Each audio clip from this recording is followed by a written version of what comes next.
Hello everyone. So हमारे पास real number का क्वेश्चन है, एक्सप्लेन करना है कि why this and this are composite number. ये दोनों कंपोजिट नंबर क्यों है, हमें ये एक्सप्लेन करना है। तो पहले हमें पता होना चाहिए कि प्राइम नंबर्स क्या होते हैं, कंपोजिट नंबर्स क्या होते हैं। प्राइम नंबर क्या होते हैं, कोई भी नंबर जिसका वो खुद एक फैक्टर हो और वन, उसके अलावा और कोई फैक्टर ना हो। कंपोजिट नंबर वही वो नंबर्स होते हैं जो खुद भी फैक्टर, उनके नंबर में दो से ज्यादा फैक्टर आते हैं। मतलब कि जैसे यहाँ पे हो गया टू का एक टू खुद ही फैक्टर होगा, वन होगा। वैसे थ्री खुद होगा और वन होगा, इसके अलावा इसका और कोई फैक्टर नहीं बनने वाला है।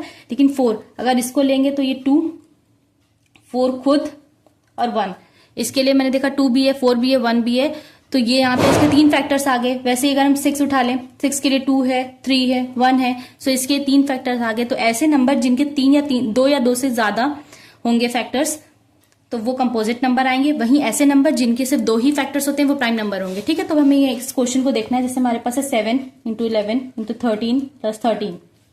सो हमने देखा ये प्लस का साइन है और दोनों तरफ 13 कॉमन है, तो 13 अब बाहर निकाल लीजिए ऐसे कॉमन लेकर। यहाँ रहेगा 7 इंटू 11 इंटू 1 प्लस 1। तो ये 13, ये मल्टीप्लाई में अंदर हो जाएगा 77 प्लस 1।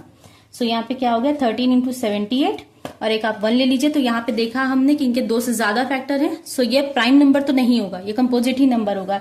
ऐसे दूसरा है 7 into 6 into 5 into 4 into 3 into 2 into 1 plus 5।